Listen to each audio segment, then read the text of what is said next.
This conference will now be recorded. Okay, and our recording is in process.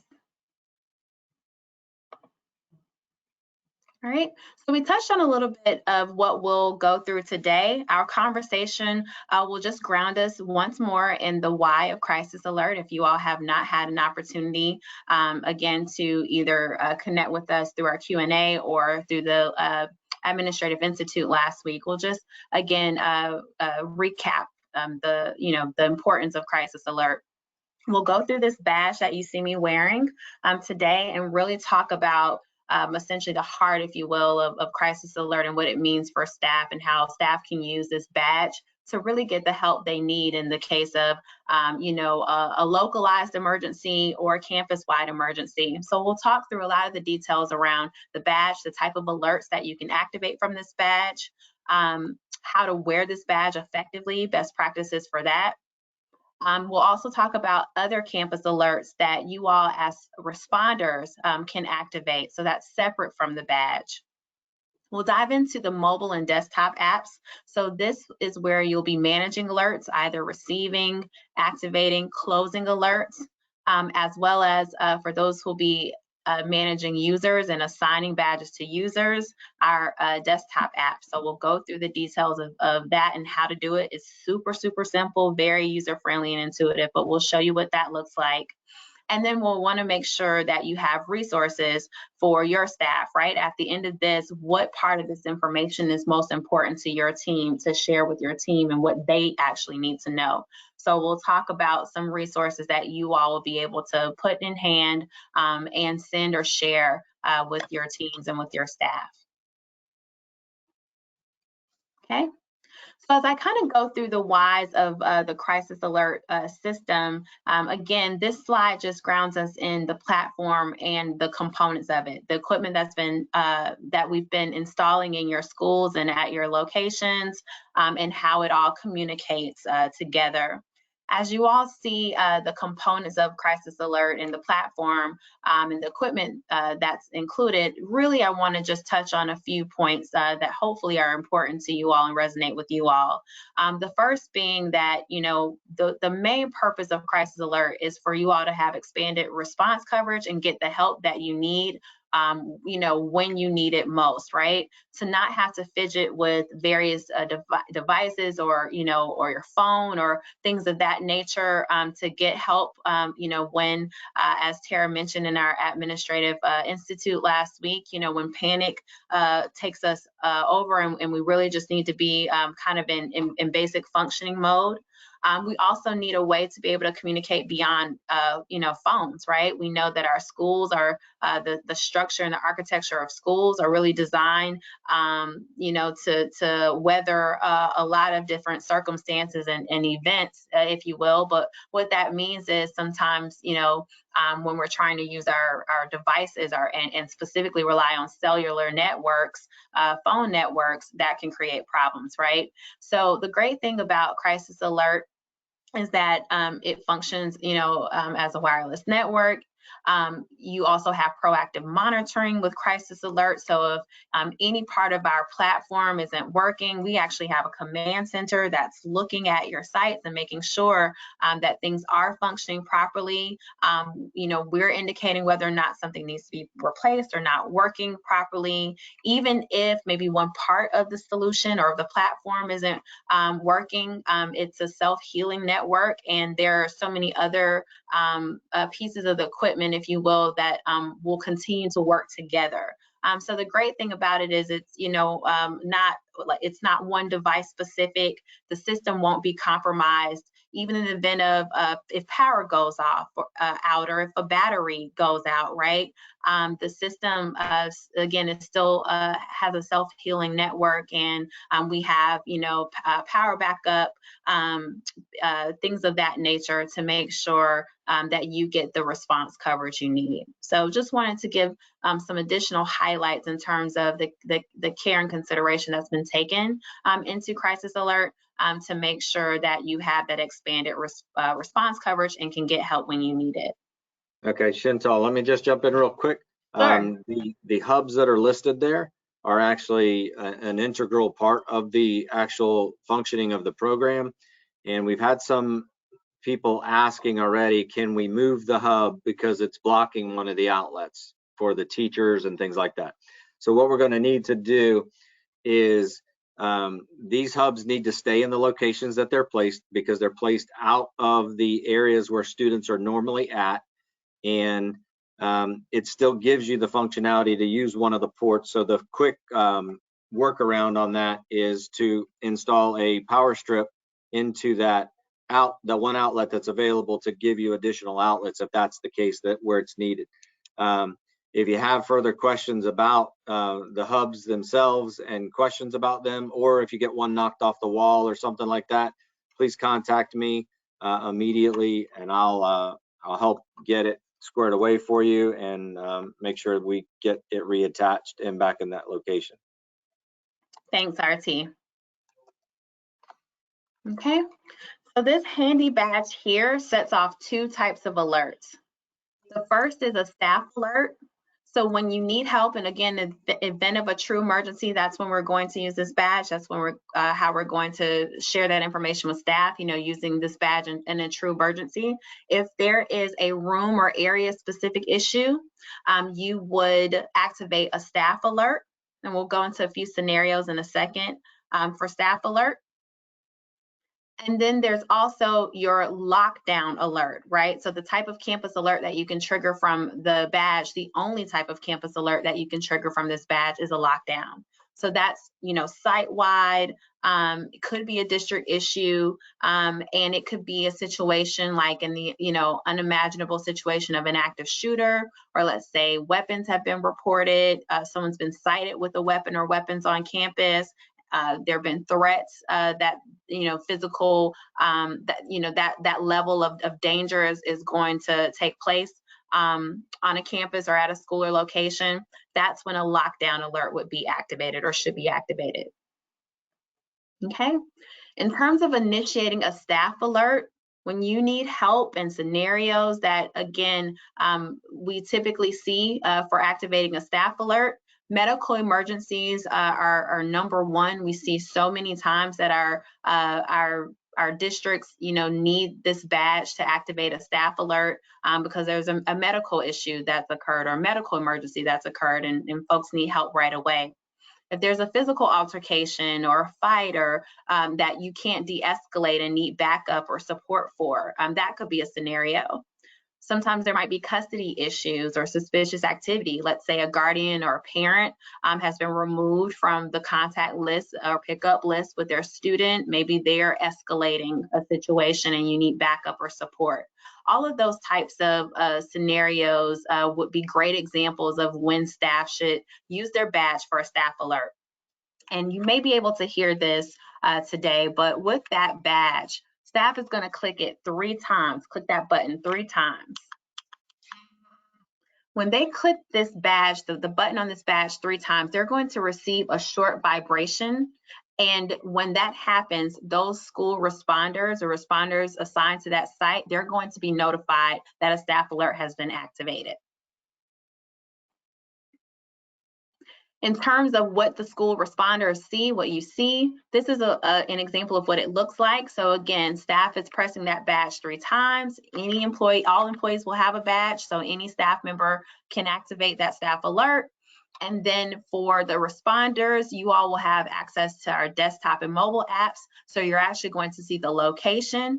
You'll have a map of that school or location. You'll see exactly where that alert was activated, and you'll know who activated it because, again, badges are assigned to users in our system. So you'll know that Jane Doe is near the cafeteria and she activated a staff alert.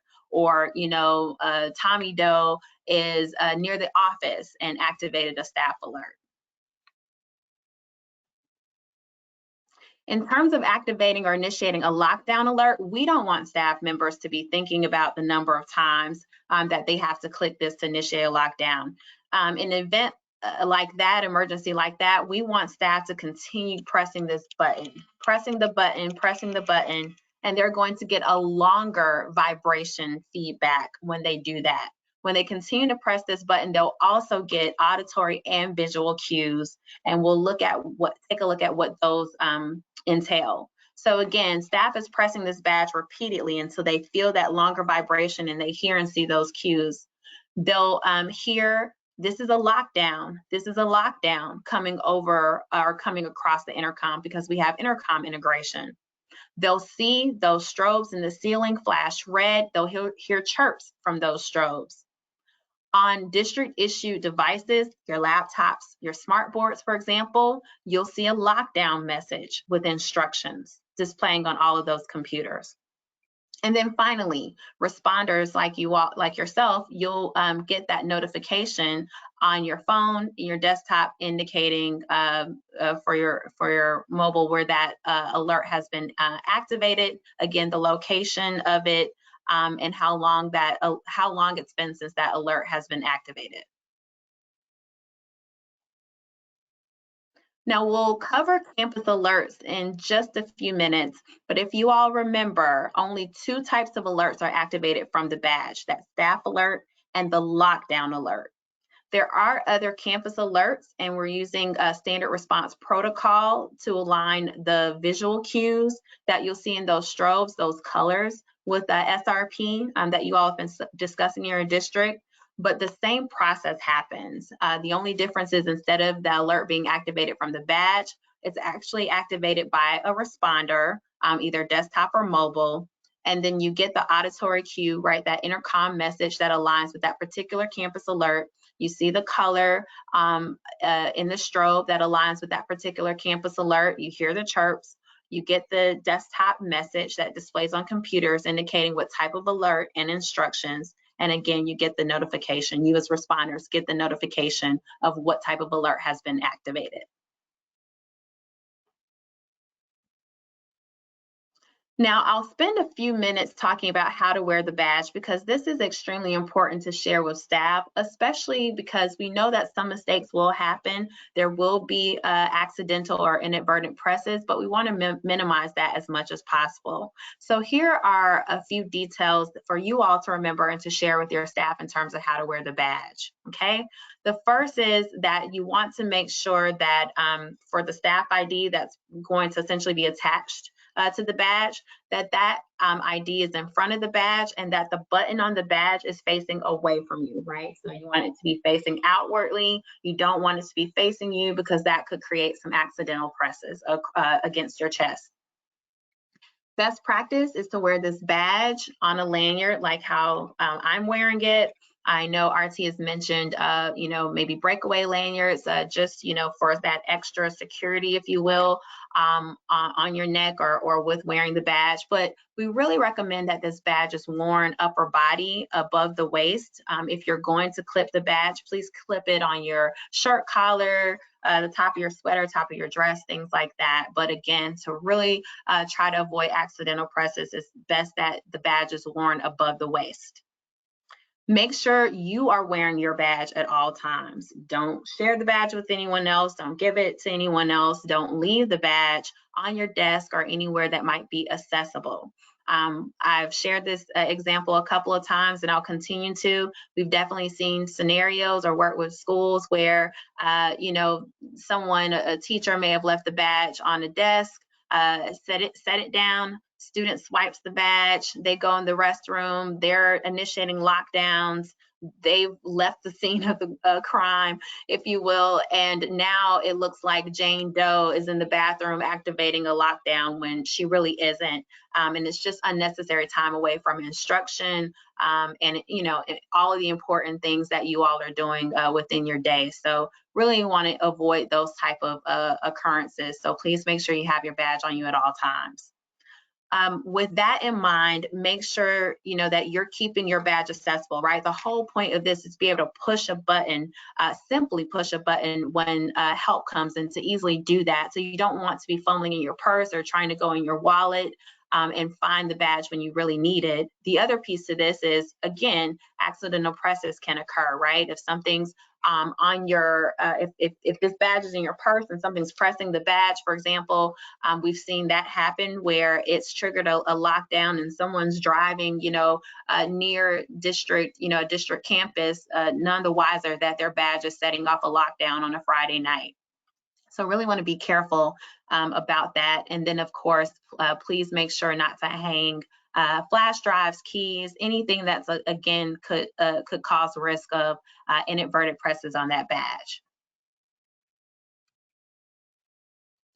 A few more finer points about the badge. If it gets lost, we can temporarily deactivate the badge, and we'll go through that in detail a little bit later on in our conversation. So you want to make sure that, you know, whomever you're going to designate to be responsible for the badges, that your staff knows that if they lose their badge or temporarily misplace it, we can just deactivate it. The main point here is we don't want an active badge that's not accounted for, where someone can use, or I should say misuse, that badge.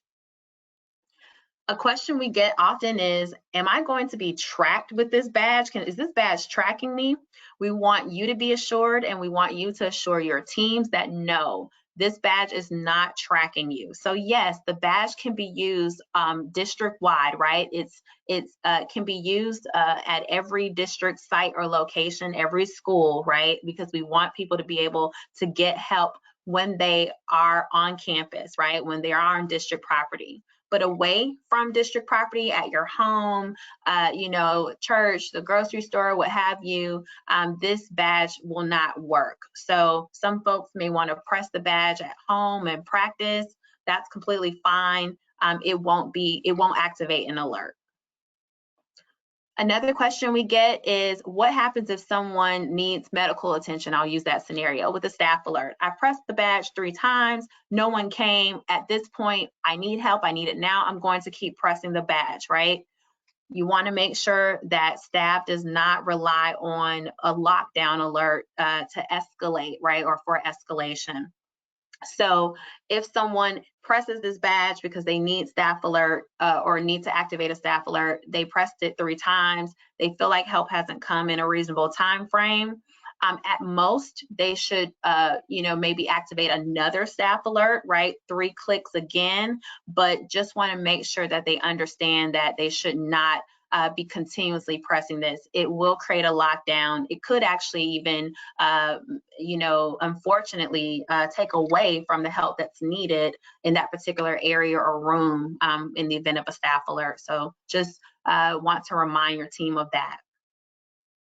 Okay, and then lastly, let's say another type of campus alert occurs, maybe even an all clear alert, because there will be a campus alert for all clear when you can return to instruction. If you ever need to minimize the instructions or the message on your computers, you can do so with the escape function. So that's just a reminder. It doesn't have to take over in situations that is not applicable to take over, if you will. You'll get that message. If you do need to minimize it, you can.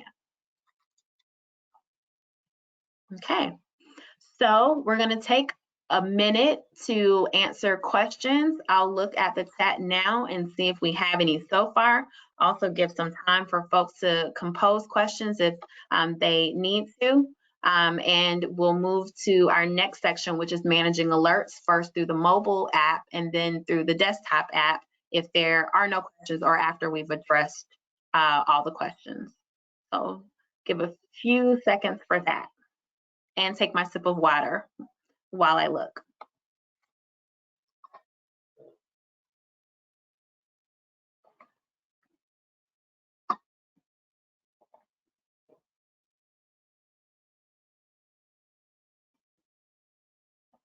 Okay, no questions for now, but if you all think of some, definitely drop them in the chat and we'll address them at our next opportunity for questions. Okay, so now we'll get into our mobile app.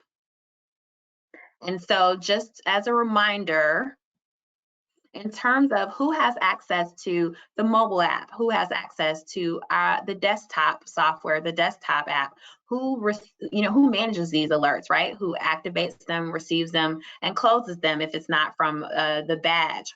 Who manages, or assigning badges to users, right?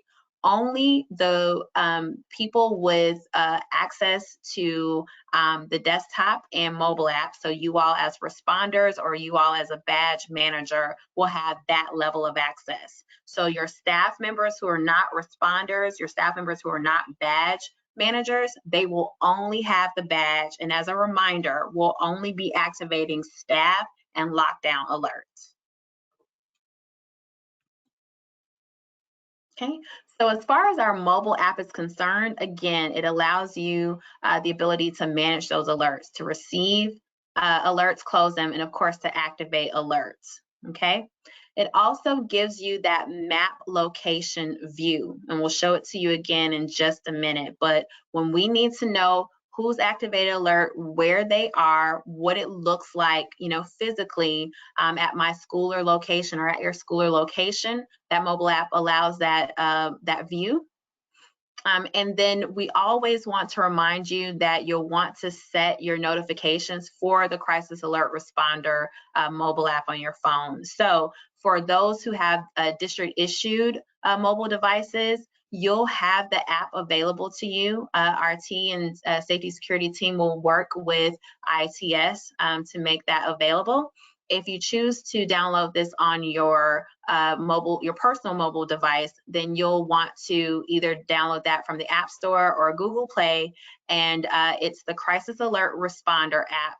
And you'll want to make sure in both cases that you're setting notifications or allowing your phone to receive notifications from this app. That way you'll get that loud sound. If any of you all have notifications enabled for any other apps, you'll get that same type of sound, and you'll know instantly that an alert has been activated. And here's what that looks like. You all will have credentials to be able to manage these alerts, again, through mobile and through desktop. You will have the same credentials for the desktop and for mobile. We have been asked the question, will this be SRO or SAML?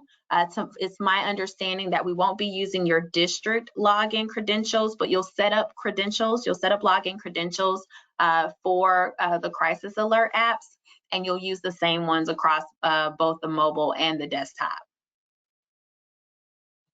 Okay.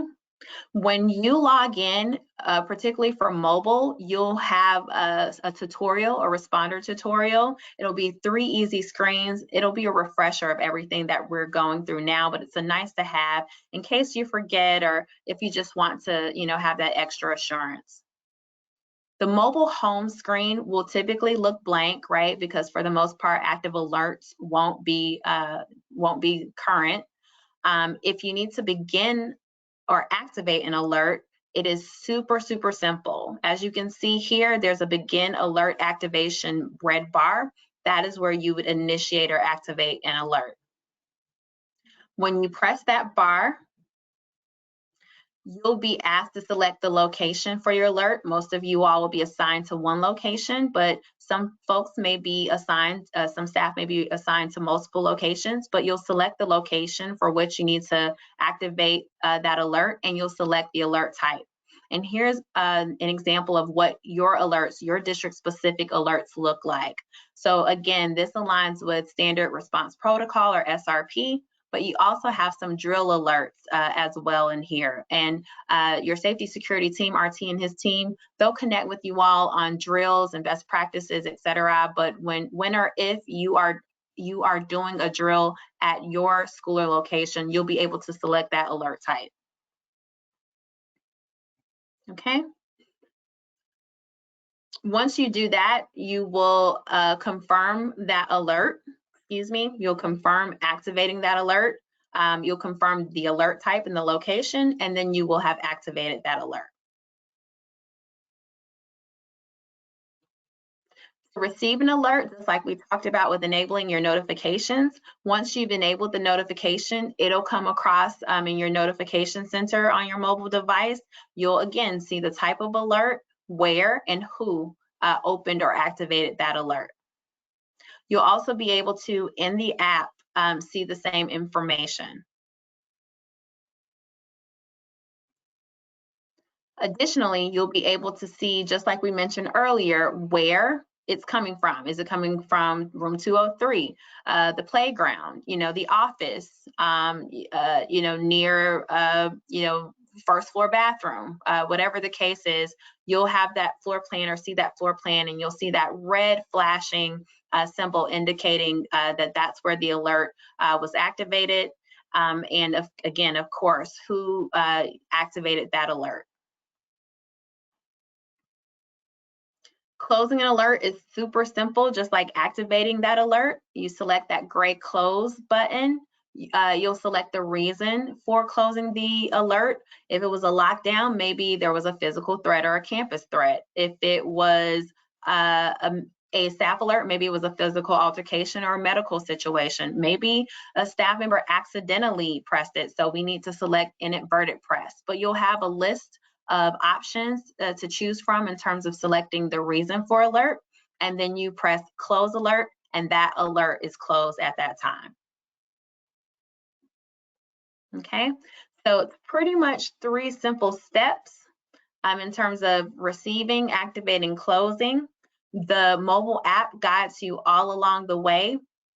So we'll pause now and see if there are any more questions anyone's thought of or has about that section before we move on to how to manage alerts through our desktop software, as well as assigning badges to users.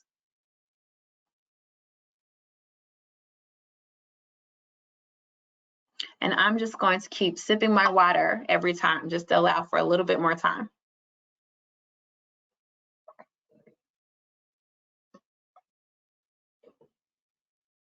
Okay, we will keep moving along. Again, drop your question in the chat if you think of anything as we continue through our sections. So let's jump into our desktop interface app. You saw this screen before, but I like to bring it up again just as a reminder of the access levels. So we just got through mentioning that only responders, only those who are managing badges have access to the mobile app. The same thing goes with our desktop software. Again, staff members who are not on the response team or are not managing badges or not badge managers, they will only have the badges. They will only be able to activate lockdown when they need to, or a staff alert when they need to.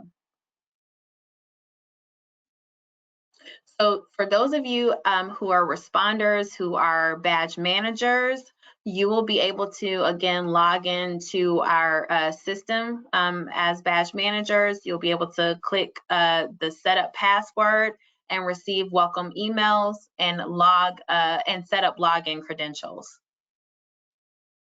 Okay. Additionally, for those of you who are responders, remember, we'll be able to have this software downloaded on all of your devices. So just as you have the icon, like the upward arrow that essentially is your app center, if you will, and it has all of your apps there that you can quickly access, you'll see our Centegix icon here in that app center for you to select and be able to log into, okay? Remember, this is pretty much running in the background for everyone else. They're not going to really be aware of it. They won't really see it or notice it. You all will actually be able to have access to it though, as responder/badge managers. When you are logged in to the desktop software, you'll be taken to a dashboard, or you'll see a dashboard. A few important features here with the dashboard, one being that you'll see your school or location's map loaded here. So it's pretty cool because you can see your floor plan here.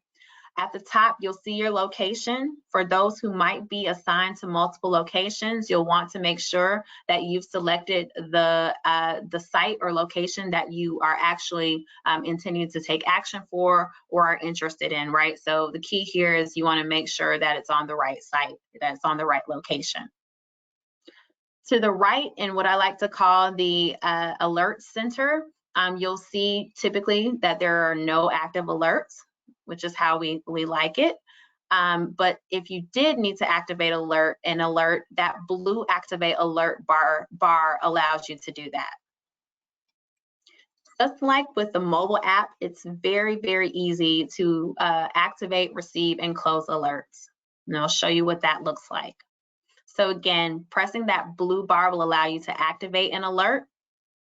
As a reminder for lockdown alerts, we really want staff to have badges on at all times and to be activating a lockdown from the badge. That is best practice. But for your other campus alerts that you have in the system, if you needed to, say, activate a shelter alert or all is clear now again, and you need to activate an all clear alert after a lockdown or what have you, this is where you can activate those types of alerts, those other campus alerts. So you select the alert as you see here. And once you've done that, you have activated that alert. To receive an alert, again, very simple, just like with the mobile app, you're going to see that floor plan, you're going to see that red flashing here, you're going to see who, what type of alert, and the area the alert is coming from. So you'll get all of that information here on the desktop app as well, or through the desktop software. And finally, to close an alert, you're going to select that alert. You're going to select the close, red close bar or button on that alert, select close, and you will have closed the alert at that time. Before closing the alert, I forgot, you have to definitely select that reason. So again, it could be medical, it could be a test or a drill, accidental or inadvertent press. But once you select the reason for closing the alert and hit that blue close alert button to finalize closing that alert, the alert will be closed. Okay, so very straightforward with our mobile app and the desktop software in terms of what it looks like to receive an alert, how to activate alerts, and how to close alerts. You basically indicate activate when you need to. You make sure that you've selected the proper or right location, the location you want that alert or need that alert to be activated for. And once you do that, to close that alert, you're going to select close the alert. You're going to select the reason for closing the alert, and alerts will be closed. So if you, let's say all is well, you've addressed the issue or the situation, and we can now close that alert, right? Any school responder, any responder would be able to close the alert for that location they're assigned to that has that alert open. Okay. Taking a pause to see if we have any questions before we get into how do I assign a badge to a user in your system?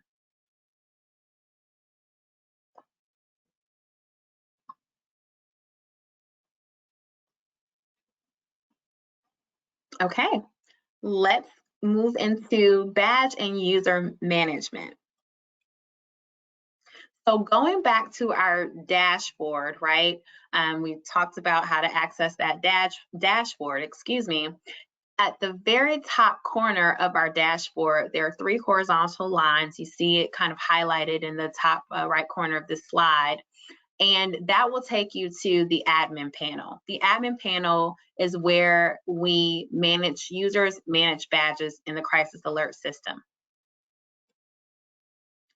To assign a badge to a user, it is very simple. So the first thing I want to emphasize or reiterate is if any of you all are going to be assigned to multiple locations, you want to look at the top center. For example, here it says training high school, and you want to make sure that you are on the right site, because otherwise you might be searching for a user. You might say, where's this user? I don't see them. That might be because you're not looking at the right location. But again, most of you will be assigned to a particular or specific school or location. To assign badges, you would select Scan Badge. You see it highlighted in red here. Every school or site will have this badge scanner, okay? So I like to say it looks like the grocery store scanner or the home improvement store scanner, but every site or location will receive their badges and they'll receive this scanner. So you select Scan Badge. When you do that, you'll see that QR code, okay? You'll also have the badge. Every badge has a QR code, if you can see that. So you're scanning the badge with the scanner, scanning that QR code. And once you do that, as you can see with the green bar, if you look at Aaliyah Davis, after you've scanned that badge, that bar will turn green and it'll say on. And that's how you know that that badge has been assigned to that user. There'll also be a code similar to what you see to the left of the green bar here, showing the MAC ID that's associated with that badge. Now, to deactivate or remove a badge,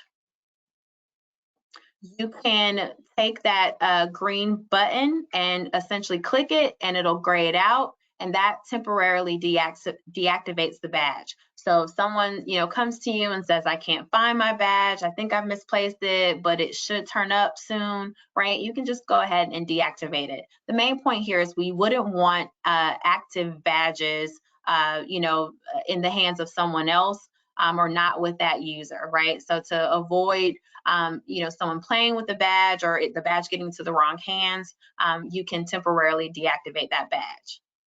If you need to remove the badge altogether, let's say they've permanently lost this badge. The badge might be malfunctioning completely. The badge is broken.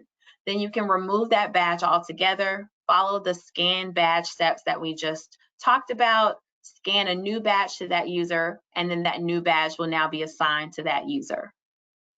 Chantal, can I ask you a question real quick? Sure. If someone loses their badge, somebody finds it and brings it to the badge manager and says, I found this badge, I don't know who it belongs to. I'm assuming they can type the MAC ID into the search bar and it'll find that person?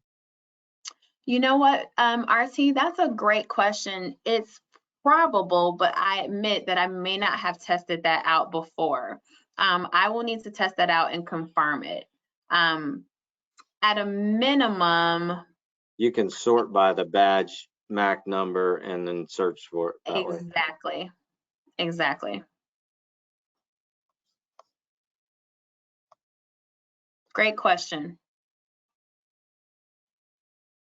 Okay, so easy as pie again in terms of how you assign a badge to a user. You've got the scanner. You're able to click that scanner, select scan badge, scan the badge to that QR code, and then that badge will be activated for that user. Okay, any questions? I'm just going to make a statement, Chantal, because it's come up already in a couple of questions that we've already had, is we have some departments that are on school campuses, ESOL, and there's some district employees that are on like DeLand High School's campus and things like that. If those employees are not assigned to your organization, then the organization should be entering or issuing the badge to them. So the ESOL department will be need to issue badges to them. So we'll have to work out those details by department on those district level staff members. That makes sense. Okay, I'm making a note of that, RT. Thanks for that. That raises a good point that we want to make sure we highlight sub badges, because we haven't talked about that in this call. So you all will receive your account for number of badges that you all should have for staff. You all will also be able to have some extra badges for substitutes, and again, just a few extras if badges are lost, things of that nature. So you'll be able to assign, sub 1, 2, 3, 4, etc., however many that might be most appropriate for your school, your location, and then you would treat those day-to-day substitutes or day-to-day workers the same way you, issue and collect, keys, things of that nature with them already. You would do the same with the badges. You can keep the badges active, keep them obviously in a safe locked location where people can't get to them as you assign them from a day-to-day basis, have them turned in, issue them out. but you can have a select group or select number of badges already assigned and active in this system that you can also issue out temporarily or daily to your substitutes. And RT, did you want to say anything about quantity or kind of what people can expect in terms of what they'll receive with badges? Like for elementary, middle, and high schools? Yes. So elementary schools will receive that number plus 20. Middle schools will receive them middle school plus 20, and high schools will be plus 30. Okay. All right. Any questions? This is definitely a quiet group, so I'm assuming if you guys do have questions, please feel free to ask. Don't think that there's a silly question that's out there. Obviously, there's a lot of intricacies to this, so we're happy to answer any questions that you may have. And each site will be receiving additional training from the administrators. Thank you. All right. Well, are you finished? No, we got one more section. Okay, perfect. This brings us to end user training. You actually created a great segue there, so thank you so much for that. So, you know, we've talked about a lot of things today. We've talked a lot about your roles as responders and your roles as badge managers or being in our system, if you will. But if you are wondering what information is most appropriate to share with your staff, we do have resources for you to use. So there's a quick reference document that RT's team is going to disseminate via email for you. It's going to have everything that you need to share with your staff to get this started. It's going to cover what Crisis Alert does. It's going to cover the badge, how to wear the badge, the 2 types of alerts you can activate from the badge, and it's going to cover the standard response protocols and the alert colors that would be associated with any other campus alerts that are not locked down should you all as responders need to activate an alert. So you'll have that quick reference guide, and it also includes a video, a short video, about a 3-minute video. It's an animated clip that again covers this information thoroughly and is really light and engaging and really helps you know, set the foundation of Crisis Alert, the full overview of it in a visual manner as well. So the video link will be in that quick reference guide, along with, again, the details about Crisis Alert, the badge, the alerts from the badge, the campus alert colors and what they mean, and instructions for your staff to have. And I would say that's the place you really want to start. It's going to cover majority of the foundation that you need to share with your team and with your staff. You may get some district specific or school process, school protocol specific questions that you'll be able to answer, or again can take back to RT, who's your primary resource to answer those types of questions. But this really gets at this quick reference guide is going to really get at the heart of everything else that we've talked about today, and the right level of detail and information that you'll want to share with your staff as a great first place to start. Okay.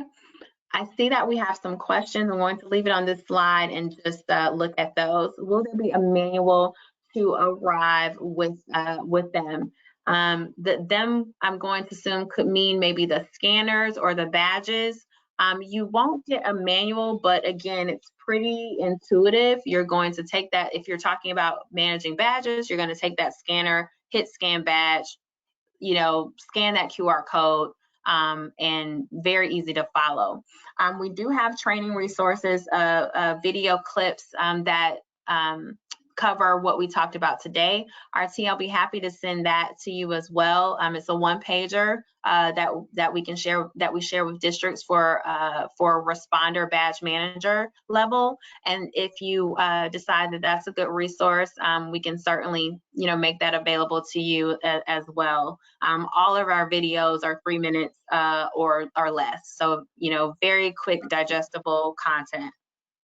That's perfect. If you'll do that, I'll package that for onboarding new employees as well. Okay, I'll send that over. Okay. So as I place our slide on the exit slide, we have covered a lot in a short amount of time. I appreciate the questions. Obviously, you're in great hands with RT and team, who have just been excellent partners with, getting Crisis Alert to you all and up and running in the district. So again, we're very excited about that. We'll leave a couple more seconds in case people have questions. And then again, RT, you said a 3 o'clock call, right? I got that correct, I think. 2 o'clock call. It's a 2 o'clock call. That's right. We have a 3 o'clock as our last session. Yep. Okay. And so we'll put those resources in your hand. I'll send over those training videos to RT that cover kind of more of the meat of what we went through today. It looks like RT will also share this PowerPoint with you. Again, for your end users, you only need that quick reference document, right? What we're referencing here, which also includes that short video. They don't need all the details about the desktop software, the mobile app. They won't have any access to that, but we can have those resources, the PowerPoint and the short training videos for, responder level, badge manager level available to you all. And then all of the resources will be available to principals and assistant principals for the end user trainings. Exactly. Okay. Well, if we do not have any more questions, you all get 8 minutes back. Again, appreciate you joining. Thanks, Tara, as well for joining RT. As always, really appreciate you being here on these calls with me as well. And again, I hope you all have a great day and a great rest of the week. Thank you. Thank you, Chantal. Okay. Have a good one. Bye, everyone.